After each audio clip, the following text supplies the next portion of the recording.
तुला राशि वाले बंधुओं, स्वागत है आप सभी का हृदय से अभिनंदन, आभार। तुला राशि भिंड यूट्यूब चैनल में। तो तुला राशि वालों, जरा ध्यान से सुनिए। सबसे पहले नव वर्ष के इस प्रथम कार्यक्रम में महामाई के दर्शन करिए। मन में यह भाव प्रकट करिए कि हे महामाई, हे ब्रह्मास्त्र विद्या, हे इस सकल ब्रह्मांड की संचालक, कार्यकारिणी, आदि शक्ति, आप हमारे जीवन का रक्षण करें। हमारे जीवन में आपका अवतरण हो और आपकी शक्ति, आपके मार्गदर्शन से हमारा यह वर्ष और ऐसे सभी आगामी वर्ष सुंदर बन जाएं और हम आपकी शरणागत हो जाएं, ऐसा हमें आशीर्वाद दें।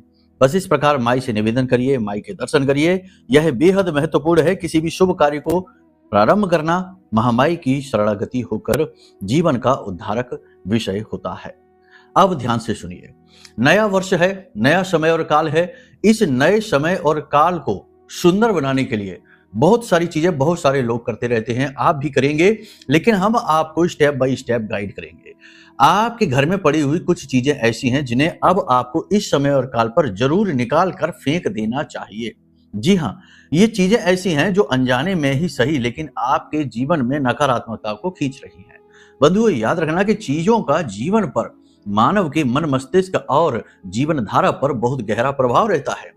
दिव्य चीजें हम अपने घर में लेकर आते हैं ताकि घर का वातावरण दिव्य हो जाए, और अपशगुनी नकारात्मक चीजों को हम अपने घर से बाहर निकालने की कोशिश करते हैं, बाहर रखते हैं।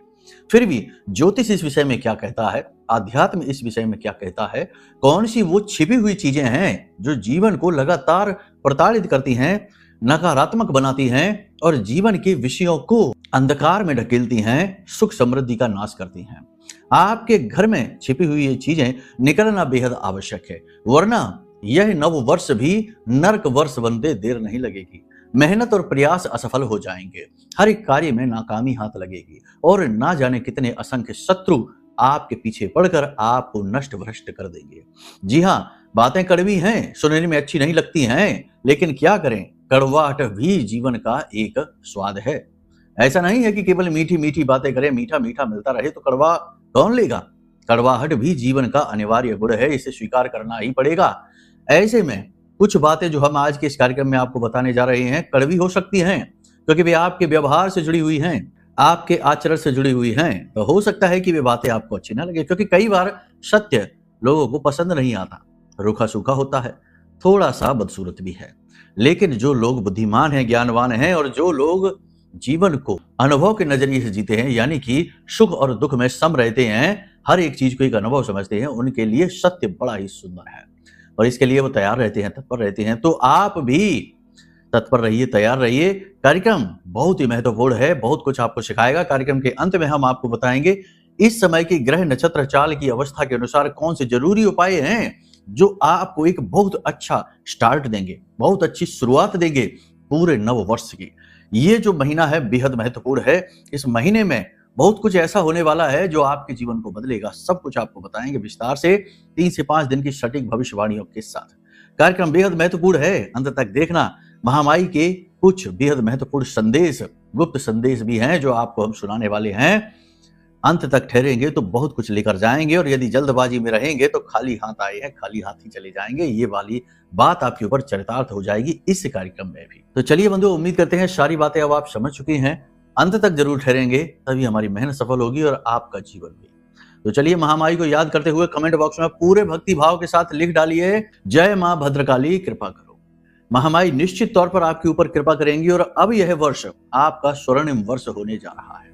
इसी के साथ साथ बंधुओं, हम आपको एक विशेष सूचना भी दे दें कि 19 तारीख से गुप्त नवरात्रि यानी कि शक्ति का पर्व प्रारंभ हो रहा है। 9 दिनों तक शक्ति का अवतरण होगा इस मृत्यु लोक में, और साधकों के लिए यह स्वर्णिम समय होता है। हम जैसे तुच्छ साधकों के लिए यह किसी मेले से कम नहीं होता जहां महामाई की कृपा लुट रही होती है।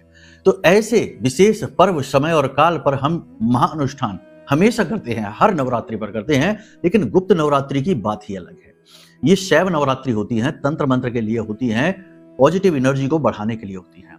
तो एक बड़ा ही विशेष महाअनुष्ठान हम करने जा रहे हैं, वर्ष की शानदार शुरुआत करने जा रहे हैं। आप सभी के लिए, सकुशलता के लिए, आप सबके सौभाग्य के लिए यह अनुष्ठान हो रहा है। यदि आप इसमें भाग लेना चाहते हैं तो नंबर वीडियो में है, इन नंबरों पे फोन करिए, सारी जानकारी आपको प्राप्त हो जाएगी। कैसे भाग लेंगे, क्या विधि रहेगी और भाग लेने के बाद आपको क्या करना रहेगा, कुछ विशेष क्रियाएं आपको भी हम बताएंगे, गाइड करेंगे और फिर इसका प्रसाद आपके पास पहुंचेगा जो महामाई की कृपा के साथ जाएगा, विशेष सामग्रियों के साथ।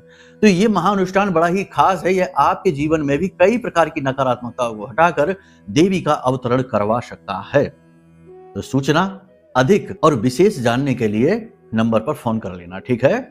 चलिए बंधुओं, अब अपने मूल विषय को शुरू करते हैं। बात करते हैं 5 बड़ी भविष्यवाणियों की, लेकिन इससे पहले महामाई के प्रति यदि भाव गहरा है तो ये लिखने ना भूलना कि मैं भी माई के परिवार का हिस्सा हूं। सौभाग्य की बात है कि जीवन में सुख आए, दुख आए, कष्ट आए, परेशानी आए, ये तो आते ही रहेंगे, ये नहीं रुकने वाले हैं। स्वयं भगवान ने भी जब इस मृत्यु लोक में अवतार लिया तो उनके जीवन में भी यही दशा और दिशा रही, उनकी यही व्यथा रही, कष्ट उनके भी जीवन में कम नहीं थे।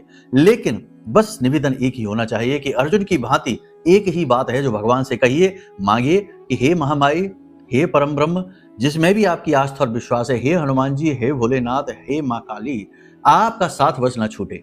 अगर आप साथ हैं तो हर चीज से लड़ लेंगे, हर चीज से जूझ लेंगे और हर समस्या से बाहर निकल ही आएंगे, क्योंकि आपका हाथ हमारे सिर पर है। बस ये भाव बनाकर रखिए, महामाई से जुड़े रहिए, ब्रह्म से जुड़े रहिए, अपने आराध्य, अपने इष्ट से जुड़े रहिए, उद्धार हो जाएगा 100%। कष्ट तो आएंगे, लेकिन कष्ट से निकलने का मार्ग भी साथ में लेकर आएंगे।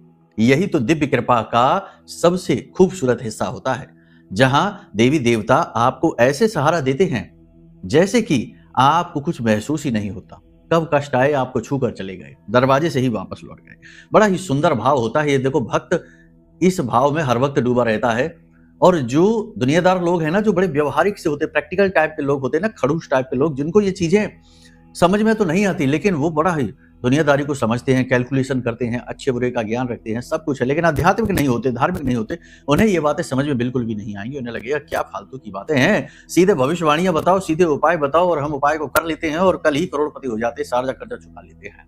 ऐसी बातें करेंगे तो ऐसे लोगों के बड़े ही अजीब व गरीब से कमेंट भी आते हैं। हम तो जवाब नहीं देते, लेकिन उनकी बुद्धि पर हमें तरस आता है कि 10-5 जन्म और लगेंगे, तब चेतना जागृत होगी और अध्यात्म को समझोगे और तभी दिव्य कृपा एक पात्र भी बनोगे। ठीक है, तो चलिए, महामाई सबका कल्याण करें, महामाई सबका साथ दें, सबको सद्बुद्धि दें, सबके मन में विद्या का भाव उत्पन्न करें। बात करते हैं सटीक भविष्यवाणियों की। जय माई की। बंधुओं, ज्योतिष और तंत्र विद्या के क्षेत्र में आचार्य अमित एक जाना माना नाम है। पूज्य गुरुदेव के साधनाओं और ज्योतिष विद्या के अनुभव बेहद दिव्य है। जी हाँ, पूज्य गुरुदेव ने जिसकी भी कुंडली का विश्लेषण किया और कुंडली के अनुसार उसे सटीक उपाय व महामाई माँ बगलामुखी की विशेष कृपा दी, उसके जीवन में सकारात्मक बदलाव तो आए ही है। फिर चाहे समस्या कितनी ही कठिन क्यों ना हो, समाधान तो अवश्य हुआ है। अब ऐसे में यदि आप भी अपने जीवन की किसी बड़ी समस्या से जूझ रहे हैं, जैसे कि कर्जा बढ़ता ही जा रहा है, काम धंधा और व्यापार सब रुक चुका है, रिश्ते नातों में तनाव हद से ज्यादा बढ़ गया है, पूरा जीवन ही नकारात्मकताओं से भर गया है, तो ऐसे में यही सही समय है जब आप श्रेष्ठ गुरु से मार्गदर्शन प्राप्त करें और जीवन के अंधकार को समाप्त कर दिव्य प्रकाश की ओर कदम बढ़ाएं। वीडियो में दिए गए नंबरों पर तुरंत संपर्क करिए और अपनी कुंडली का विश्लेषण व समाधान पूज्य गुरुदेव के द्वारा करवा लीजिए। देर ना करें, आपके देवी देवताओं के आशीर्वाद से ये मौका खुद चलकर आपके पास आया है, इसे गंवाना नहीं है। अभी फोन करें और गुरुदेव से मार्गदर्शन प्राप्त करें। महामाई आपका कल्याण करें। धन्यवाद। सबसे बड़ी बात यह है कि मन में नए संकल्प हैं, मन में नए विचार हैं, कुछ नया कार्य करने चाहते हैं, बहुत सारे विचार मन में आएंगे, बहुत सारी चीजें, बहुत सारे थॉट्स मन में चलेंगे, तमाम तरीके के विचार आएंगे, कंफ्यूजन क्रिएट करेंगे। देखो, जहां अधिकता होती है अतिशयोक्ति सर्वथा वर्जते। किसी भी चीज की अधिकता खराब हो जाती है, चाहे विचारों की ही हो, चाहे अच्छाई की हो, चाहे बुराई की हो, हर चीज की अधिकता खराब होने लगती है। तो इसीलिए भगवान श्री कृष्णमयी जीवन को जिए। भगवान श्री कृष्ण ने जो पाठ पढ़ाए हैं कि थोड़ी सी मिलावट करेंगे तो स्वर्ण से आभूषण बनेगा, सुंदरता दिखेगी। कहने का मतलब यह है कि चालाकी को अपनाएंगे, विचारों को, भीड़ को हटाएंगे और जो जरूरी विचार हैं केवल उन पर ही विचार करेंगे। यानी कि जिन विषयों पर आप कुछ कर सकते हैं उन्हीं विषयों पर विचार मंथन करिए, फालतू की चीजों को दिमाग से निकाल दीजिए और दुनियादारी के बारे में सोचना छोड़ दीजिए। कोई कुछ नहीं कहने वाला, ना कोई आपको देख रहा है, ना किसी को इतनी पड़ी है कि जो आपके जीवन का लेखा जोखा रखे। आप यूं ही सोच सोच कर परेशान होते रहते हैं। कहने का मतलब यह है कि अनाप शनाप उल्टे सीधे विचारों को नियंत्रित करने की कोशिश करिए। मन भ्रमित होने वाला है, तमाम तरीके के विचारों की वजह से मन में कंफ्यूजन का भाव होगा, कार्यशैली इससे प्रभावित हो जाएगी, कार्यस्थल पर आपके काम की क्वालिटी खराब होगी, शरीर सुस्त हो जाएगा और मन आपका काम में लगेगा नहीं, जिसकी वजह से उच्च अधिकारियों की आपको डांट पड़ सकती है। इस समय और काल पर सक्रियता की बहुत अधिक आवश्यकता है। लेकिन आपके मन में, आपके शरीर में निष्क्रियता का भाव उत्पन्न होगा, क्योंकि मन में कहीं ना कहीं नकारात्मकता का भाव है, कहीं ना कहीं नेगेटिविटी का भाव है, और यह नेगेटिविटी का भाव आपके जीवन में अक्रियता को लेकर आएगा, यानी सक्रियता की कमी को। इस समय और काल पर, यानी अगले 3 से 5 दिनों में आपको अपने घर के बड़े बुजुर्गों का ख्याल रखना होगा। सेहत उनकी खराब हो सकती है, स्वास्थ्य उनका खराब हो सकता है, अचानक से हॉस्पिटल तक जाने की भी नौबत आ सकती है, तो थोड़ा सा अलर्ट रहने की आवश्यकता है। उनकी सेहत का ख्याल रखिए, घर के बड़े बुजुर्गों के साथ समय बिताइए, थोड़ा सा उन पर ध्यान दीजिए और अपनी बातें उनसे कहिए और उनके ज्ञान का सहारा लीजिए, अनुभव का सहारा लीजिए। इस समय और काल पर आपका कोई कीमती सामान चोरी हो सकता है, खो सकता है, या फिर मशीनी उपकरण आदि आपके खराब हो सकते हैं। यदि आपका काम मशीनों से ही जुड़ा हुआ है, यानी कोई फैक्ट्री है, कोई ऐसा काम है जिसमें कि आप मशीनों का बहुत अधिक प्रयोग करते हैं, तो मशीनें बार बार खराब होंगी। कुछ पुरानी मशीनें बदलने का भी आप सोच रहे हैं, तो अब आप ऐसा करेंगे, यानी पैसा इन्वेस्ट आप करेंगे। लोन यदि आप कहीं से चाह रहे थे, तो इस नए समय और काल में, नव वर्ष में आपको लोन आसानी से मिल जाएगा। लेकिन जो पैसा आपके पास आए, उस पैसे को आप जिस काम के लिए ले रहे हैं उसी काम पर खर्च करें तो ज्यादा बेहतर रहेगा। ऑनलाइन जो व्यक्ति काम करते हैं उन्हें अपने काम में तरक्की मिलेगी। ऑनलाइन जैसे कि आईटी सेक्टर से जुड़े हुए लोग हैं, जो सोशल मीडिया से जुड़े हुए लोग हैं, जो ऑनलाइन बिजनेसेस करते हैं, उन्हें अपने काम में तरक्की मिलती दिखाई देगी, उनका मन प्रसन्न रहेगा। प्रेम संबंधों में थोड़ी बहुत खटास का भाव रहेगा। याद रखना कि इस समय बुध और शुक्र एक साथ बैठे हुए हैं। बुध और शुक्र एक साथ बैठते हैं तो प्रेम में कुतर्क शुरू हो जाते हैं, तर्क वितर्क शुरू हो जाते हैं, विवाद शुरू हो जाते हैं, बहसबाजियां शुरू हो जाती हैं। और ऐसे में तो मंगल और सूर्य भी साथ बैठे हैं, तो गर्मा गर्मी भी बड़ी जल्दी हो जाएगी। तो प्रेम संबंधों में खटास, जीवन साथी से भी कहीं ना कहीं थोड़ा बहुत मतभेद सा दिखाई देगा, लेकिन यहाँ पर आपको बड़ी समझदारी से काम लेना होगा, अपने ऊपर विश्वास रखना होगा और अपने जीवन साथी पर, अपने प्रेमी पर भी आपको विश्वास रखना होगा। किसी प्रकार की नेगेटिविटी को आपसी रिश्ते में जगह आप ना लेने दें। बड़े विद्यार्थियों को अपने भविष्य को लेकर चिंताएं दिखाई देंगी, करियर के प्रति थोड़ी निराशा और थोड़ा सा उदासीन भाव भी दिखाई देगा। परिवार में इनके प्रति नकारात्मक वातावरण इन्हें दिखाई देगा, हालांकि ऐसा होगा नहीं, बस परिवार के प्रति थोड़े से उदासीन, थोड़े से नकारात्मक होते दिखाई देंगे। आर्थिक तंगी से भी जूझेंगे, किसी बात को लेकर अपने मित्र यारों के साथ में झगड़ा भी हो सकता है। प्रेम संबंधों आदि में पड़कर ये डिस्ट्रैक्ट भी हो सकते हैं अपने करियर से, अपने भविष्य से, अपने काम से इनका ध्यान हट सकता है, स्टडी से ध्यान हट सकता है। छोटे विद्यार्थी जो होंगे वो इस समय बीमार हो सकते हैं, स्वास्थ्य को लेकर परेशानियां हो सकती हैं। इनका मन पढ़ाई में तो लगेगा, लेकिन अचानक से मन पढ़ाई से हटेगा भी। खेल कूद, मोबाइल और ऐप में और गेम्स में ये अपना समय खराब कर सकते हैं। स्कूल से, कोचिंग से इनकी शिकायतें आ सकती हैं, तो थोड़ा घर की तरफ से यानी माता पिता से इन्हें डांट भी मिल सकती है। तो थोड़ा सा बच्चों पर, जो इस समय और काल पर हैं, विद्यार्थी हैं, छोटी उम्र के हैं, उन पर ध्यान देने की आवश्यकता है। कार्यस्थल में किसी विशेष प्रकार का आप परिवर्तन कर सकते हैं। यदि कोई व्यवसाय करते हैं तो अपने ऑफिस, अपनी दुकान, अपने फर्नीचर आदि में कोई कंस्ट्रक्शन या फिर कोई रिनोवेशन का काम आप कर सकते हैं, परिवर्तन कर सकते हैं। नौकरी है तो आप नौकरी बदलने के बारे में सोच रहे होंगे, अभी ना बदलें, 14 तारीख के बाद बदलें। अभी फिलहाल प्लानिंग रखें, सोचते रहें, नए अवसरों को तलाश करते रहें। 14 जनवरी के बाद परिवर्तन का समय आएगा, नौकरी अच्छी आपकी लगेगी और आप जो परिवर्तन करेंगे वह सकारात्मक हो जाएगा। आपका फोकस अपने काम से बार बार हटेगा, इधर उधर की बातों पर और जीवन की समस्याओं पर आपका ध्यान बार बार जाएगा, जिसकी वजह से आपके काम की क्वालिटी खराब होगी। हमने जैसा कि कहा आपको कि आप उन बातों को सोचेंगे जिनको सोचने की आवश्यकता ही नहीं है, यानी अनाप शनाप विचार आपके मन में आते रहेंगे। जो लोग विदेश जाना चाहते हैं उन्हें अभी इंतजार करना होगा, विदेश गमन संभव नहीं है, कहीं ना कहीं कोई ना कोई अड़चन आती रहेगी। रुपए पैसे की तंगी या फिर पेपर वर्क में खराबी की वजह से विदेश गमन रुक जाएगा। जो लोग विदेश से काम करते हैं, एक्सपोर्ट इंपोर्ट का काम करते हैं या किसी भी प्रकार का विदेश से काम करते हैं, उनके काम में थोड़ी बहुत ही गति रहेगी, लेकिन अड़चनें, रुकावटें रहेंगी। काम रुकेगा नहीं, काम चलता रहेगा। विदेश से आपका कोई काम यदि अटका है, यानी आप कोई ऐसा काम जो विदेश में आप चाहते हैं कि हो जाए आपका, वो काम अभी हो नहीं पाएगा, 14 तारीख के बाद हो सकता है, अभी नहीं होगा।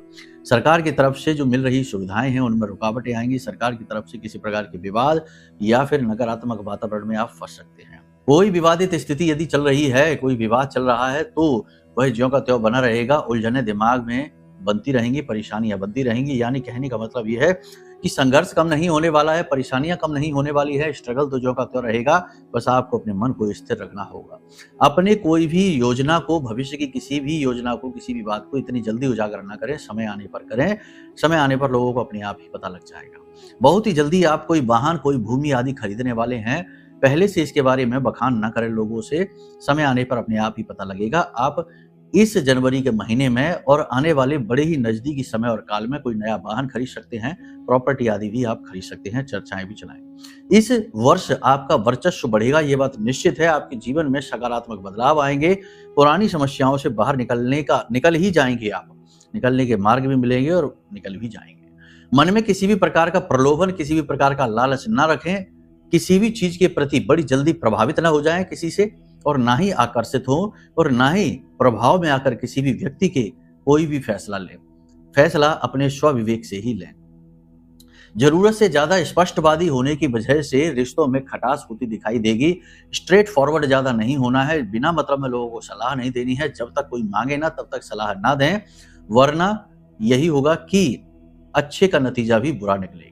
इसी के साथ साथ सबसे महत्वपूर्ण बात यहाँ पर कि किसी के निजी रिश्तों में किसी भी प्रकार से हस्तक्षेप ना करें जब तक कि लोग आपसे खुद ही सलाह ना मांगे। बात वही है। योजनाओं, भविष्य की योजनाओं, भविष्य के कार्यों, व्यापार या फिर किसी भी प्रकार की नीति का खुलासा आपके लिए खतरनाक साबित होने वाला है।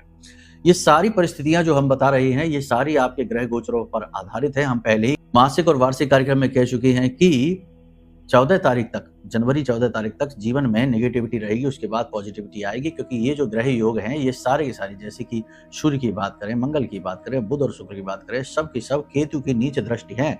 यानी कि यहाँ पर केतु का प्रभाव नकारात्मक है। हालांकि गुरु की भी दृष्टि इनके ऊपर पड़ रही है, लेकिन गुरु बकरी हैं, अतिचारी हैं, तो पूर्ण प्रभाव इन पर दे नहीं पा रहे हैं। तो इस वजह से बार बार इन ग्रहों से जुड़ी हुई परिस्थितियां नेगेटिव बनेंगी। ठीक है। हालांकि अपने पुरुषार्थ से, अपनी क्रियाबल से, अपनी मेहनत से आप इन चीजों को पॉजिटिव बना लेंगे, लेकिन बार बार चीजें नकारात्मक होंगी, बिगड़ेंगी, जिसकी वजह से आपको टेंशन होगी और थोड़ी बहुत हताशा, निराशा भी होगी। आप एकांत में जाना चाहेंगे, अकेले रहना चाहेंगे, लोगों की भीड़ भाड़ आपको अच्छी नहीं लगेगी। और आप जिस प्रकार के व्यक्ति हैं, ऐसे व्यक्ति भीड़ भाड़ में ज्यादा रहें तो अच्छा भी नहीं है, क्योंकि लोग मौका पाते ही दिल दुखाने का कार्य करते हैं, आपके जख्मों को कुरेदने का कार्य करेंगे। ठीक है। तो यहाँ पर सारी बातें जो हमने आपको बताई हैं, ये आपके ग्रह गोचरों पे आधारित हैं।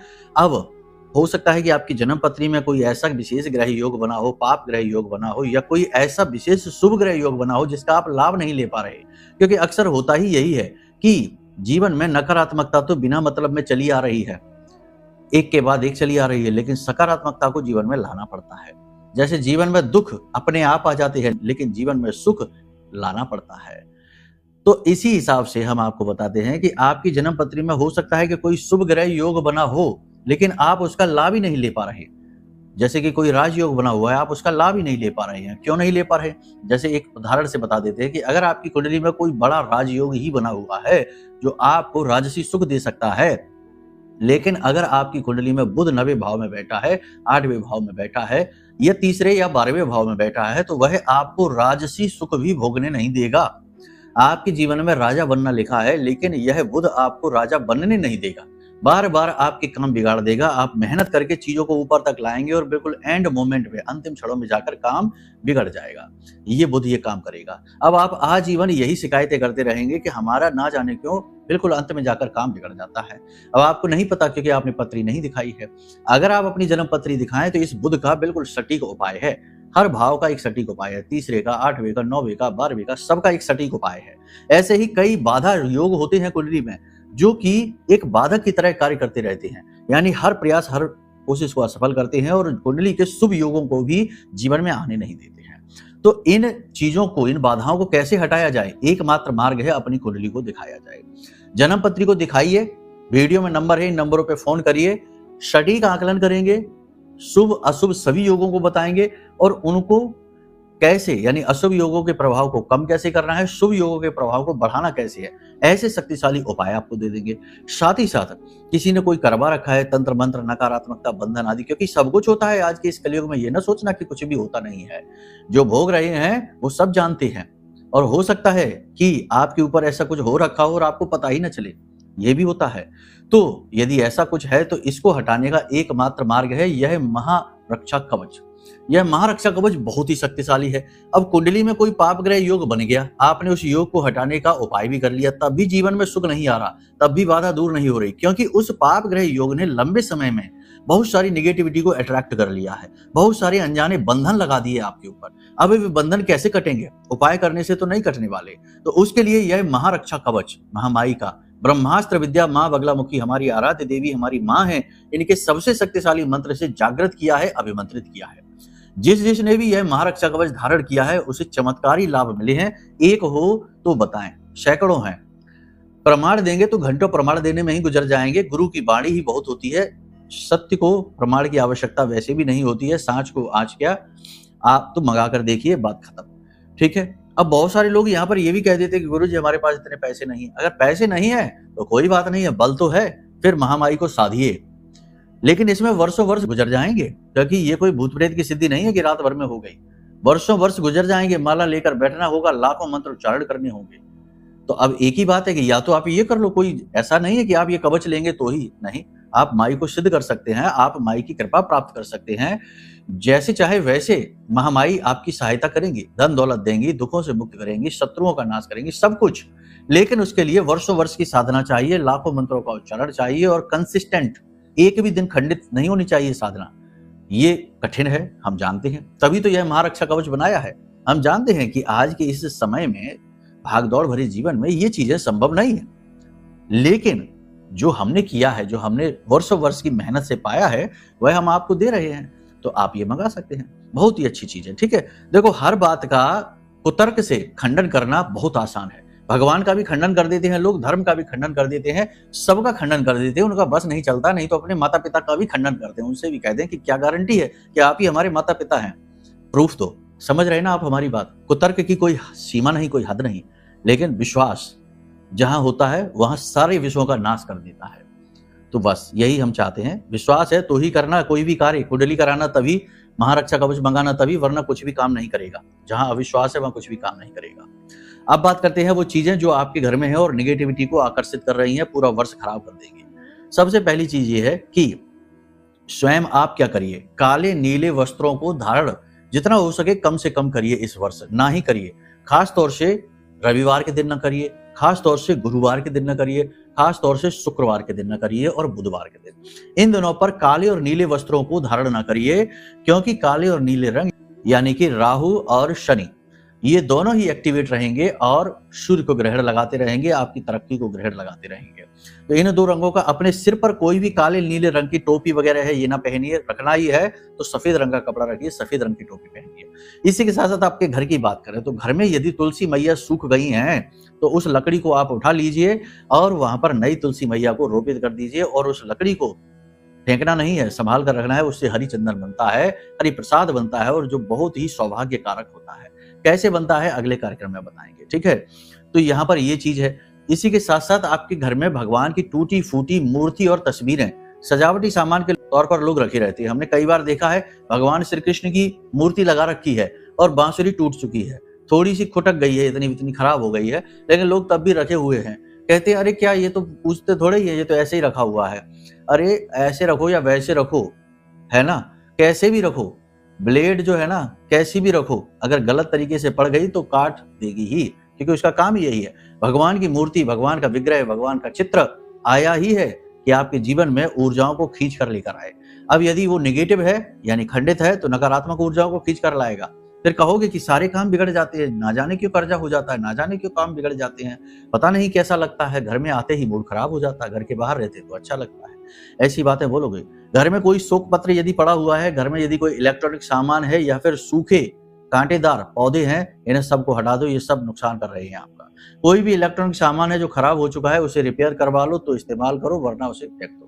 घर में कोई पुराना कैलेंडर, पिछले वर्ष का कैलेंडर है, कोई बंद हुई घड़ी, टूटी फूटी पुरानी घड़ी है, इन सब को हटा दो, ये सब खराब है, आपके समय को खराब करेंगे। अब सबसे महत्वपूर्ण बात, शुक्र को खराब करने वाली चीज यानी कि नशीला पदार्थ। यदि आपके घर में किसी प्रकार का नशीला पदार्थ रखा है, जैसे बहुत सारे लोग हैं ना तमाम तरीके की चीजों का सेवन करना चाहते हैं, ये है वो है, कोई भी नशीला पदार्थ अपने घर में आपको नहीं रखना है। ये आपके शुक्र को बुरी तरीके से तबाह कर देता है। कोई भी अस्थि कलश या फिर पुरखे पूर्वजों की तस्वीर पूजा घर में रखी है यदि, तो इन्हें पूजा घर से हटा दीजिए। पूजा घर इनका स्थान नहीं है। इनको घर के दक्षिणी दीवार में, दक्षिणी कोने में, दक्षिणी अलमारी में रखिए, वहीं इनका स्थान है। ये सारी चीजें आपने समझ ली हैं। घर में यदि टूटे फूटे बर्तन हैं, धार्मिक ग्रंथ जो फटे हुए हैं, पुराने हैं, धार्मिक चीजें जो टूटी फूटी पुरानी हैं, इन्हें सबको जल विसर्जित कर दीजिए। इनकी आवश्यकता नहीं है। नव वर्ष के समय पर ये सावधानियां यदि आप रखेंगे तो बड़ी ही उन्नति आप हासिल करेंगे। अब सबसे महत्वपूर्ण चीज है, इसे आप ध्यान से सुनिए कि दिन रात की उन्नति कैसे हासिल होगी, हर कार्य में सफलता कैसे हासिल होगी। सबसे बड़ी बात है, महामाई की शरण में आ जाइए। जिनकी पूजा देवताओं ने भी की है, स्वयं नारायण श्री हरि विष्णु ने भी की है, भगवान श्री कृष्ण ने कृष्ण अवतार में और भगवान श्री राम ने राम अवतार में भी की है। ऐसी देवों की देवी महादेवी ब्रह्मास्त्र विद्या, 10 महाविद्या में से 8वीं महाविद्या मां बगलामुखी की शरण में आ जाओ। ब्रह्मास्त्र विद्या इन्हें इसीलिए कहते हैं कि ये अचूक है। जो इनकी शरणागत हुआ उसका बाल भी बांका नहीं हुआ। तो आप महामाई की एक फोटो अपने घर में विराजमान करिए। हल्दी की माला से महामाई के मंत्रों का उच्चारण प्रारंभ करिए। मंत्र हम अभी आपको नहीं बताएंगे, वीडियो में नंबर है, इन नंबरों पर फोन करिए और गुरु से निवेदन करिए। मंत्र गुरु से लेंगे तो बहुत जल्दी फलित होगा, ठीक है। गुरु से मंत्र लेंगे विधि विधान के साथ, भाव के साथ, नियम के साथ, तो ही साधना फलित होगी, वरना साधना खंडित हो जाएगी, पाप ही लगेगा। तो फिलहाल में आप माला मंत्र ना करिए, साधारण मंत्र करिए। मंत्र आपको हम वीडियो में दिखाई दे रहे हैं। इस मंत्र को आप बैठकर वहीं उच्चारण करिए। निवेदन मंत्र है, ध्यान मंत्र है, लेकिन यह भी बहुत शक्तिशाली है। ओम ह्लीम ऐं श्रीं क्लीं श्री बगलानने मम रिपुन नाशय नाशय ममेश्वर्याणि देहि देहि शीघ्रम मनवांछितम कार्य साधय साधय ह्लीम स्वाहा। इस मंत्र का उच्चारण करिए। हल्दी की माला से करिए या यूं ही करिए, किसी भी प्रकार से करिए। बस महामाई के फोटो के सामने प्रसाद अर्पित करके, पीले वस्त्र धारण करके, पीले आसन पर बैठकर धूप दीप नैवेद्य आदि समर्पित करके और इस मंत्र का 10 मिनट के लिए उच्चारण करिए। आप देखेंगे काम बनने शुरू हो जाएंगे। बाकी सारी विधि विधान के लिए वीडियो में नंबर है। देखो, मंत्र महामणि विषम ब्याल के मैटत कठिन कुअंक भाल के, जो कुअंक लिखे हुए हैं, बदकिस्मती लिखी हुई है, उसे मिटाने की शक्ति मंत्र में है। लेकिन मंत्र गुरु से मिले, यूं ही नहीं कि उठा लिया इंटरनेट से और लगे हैं जाप करने, कुछ का कुछ हो गया।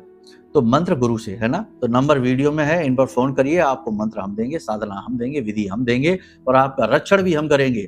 साधना पथ में आपका मार्गदर्शन भी हम करेंगे। महामाई ने इतना बल तो हमको दे ही दिया है, वर्षों की सेवा का परिणाम है ये, ठीक है।